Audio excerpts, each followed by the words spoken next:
Alrighty, check 238. Ola scripts have been installed but not running. The Ola Halogram scripts are something that we recommend and we use with many of our clients.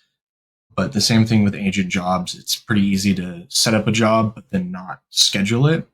So this is one we've used to ensure that our Ola scripts have been scheduled and are currently running on our servers. Yep.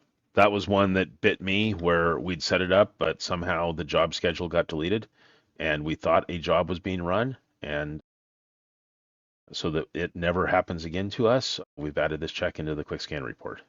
Thanks for watching. I'm Steve, and I hope you've enjoyed this video. If you like it, please click the thumbs up icon.